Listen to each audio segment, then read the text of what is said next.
খুলনা ৪ সংসদীয় আসনে আওয়ামী লীগের মনোনয়ন পেয়েছেন সাবেক ফুটবলার এবং ফুটবল সংগঠক আব্দুস সালাম মুর্শেদী। গেল ১১টি সংসদ নির্বাচনে এই আসনে ৩বার বিএনপি এবং ২বার জাতীয় পার্টি এবং ৬বার আওয়ামী লীগ নির্বাচিত হয়েছে। সর্বশেষ ২০১৮ সালের উপনির্বাচনে জয়ী হন সালাম মুর্শেদী।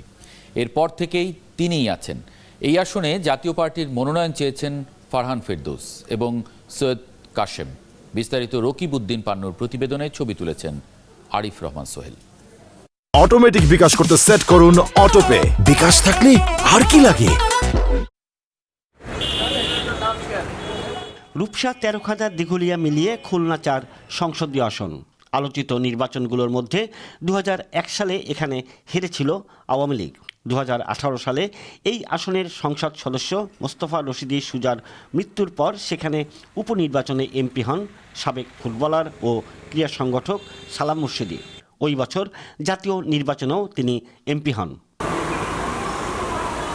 রূপসা তেরোখাদা আর দিঘুলিয়ার মানুষের আয়ের পথ কৃষি, তবে বেশিরভাগ মানুষই আবার শ্রমজীবী, আর তাদের নিত্য পাড়ি দিতে হয় রূপসা ভৈরব আর 18 বেঁকি নদী।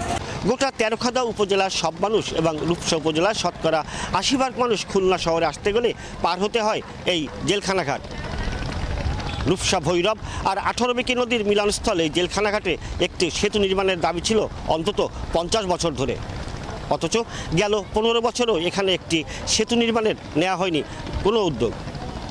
ফলে এই নদী পারাপার হতে নানা দুর্ভোগে পড়ছেন এই অঞ্চলের মানুষ। শুধু দুর্ভোগ নয়, অভিযোগেরও শেষ নেই তাদের। আমাদের হাঁটুতে ব্যথা, মাজায় ব্যথা, রুগীদের কত কষ্ট। মোটে ভ্যান মোটে চলারই কায়দা নেই, গাড়ি চলার কায়দা নেই, জল বাইরে রয়েছে রাস্তায়। এই অবস্থায় আমরা আছি। ফেরিতে একটা দিলে তো আমাদের চলাচলে অনেক অসুবিধা হয়, 2টা 3টা দেওয়া উচিত, যাতে আমাদের যাতায়াত সবসময় ওপার থেকে এপারে আসা হয়। আমাদের স্কুল কলেজ সব তো এপারেই, ওপারের তো বেশি না। যদি একটা ব্রিজ হতো তাহলে আমাদের যাতায়াত অনেক সহযোগিতা হতো। তারপর আমাদের বাসা তো এমনিতেই দূরে, তাহলে আমাদের সময় বাঁচত। আসছে দ্বাদশ সংসদ নির্বাচনকে সামনে রেখে এই আসনে আওয়ামী লীগের মনোনয়ন চেয়েছেন তেরোখাদা উপজেলার সাবেক চেয়ারম্যান শরফুদ্দিন বিশ্বাস বাচ্চু, জেলা আওয়ামী লীগের সাধারণ সম্পাদক অ্যাডভোকেট সুজিত অধিকারী, জেলা আওয়ামী লীগের যুগ্ম সম্পাদক কামরুজ্জামান জামাল। বছরখানেক ধরেই এলাকা জুড়ে সরকারের নানা উন্নয়ন কর্মকাণ্ড তুলে ধরে গণসংযোগ করছেন তারা। এইসব গণসংযোগকালে তারা নিজেদের দলীয় মনোনয়নের পক্ষে নানা যুক্তি তুলে ধরেন। আমি একজন কর্মী, সেই কারণে মানুষ চায় আমার মতো একজন তৃণমূল থেকে উঠে আসা মানুষ, যার কাছে সহজেই মানুষ এন্ট্রান্স পাবে, সুখ দুঃখের কথা বলতে পারবে, এমন একজন প্রার্থী আসুক। এরই মধ্যে মনোনয়ন চেয়ে আলোচনায় এসেছেন সাবেক সংসদ সদস্য মোস্তফা রশিদী সুজার পুত্র এস.এম. খালিদিন রশিদ সুকর্ণ এবং আওয়ামী লীগের তরুণ প্রজন্মের নেতা শফিকুর রহমান পলাশ। আমাদের প্রধানমন্ত্রী শুনেছি যারা নতুন শিক্ষিত নতুন যারা আছে তাদের নিয়ে আগামীতে দেশ গড়ার যে একটা সম্ভাবনা আছে, সেখানে আমরাও নমিনেশন চাচ্ছি।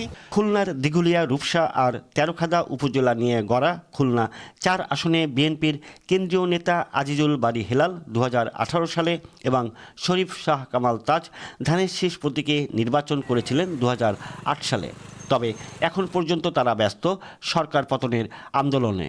৭১-এর সঙ্গে নির্বাচন নিয়ে কথা বলতে চাননি। রকিব উদ্দিন পান্নু, ৭১, খুলনা।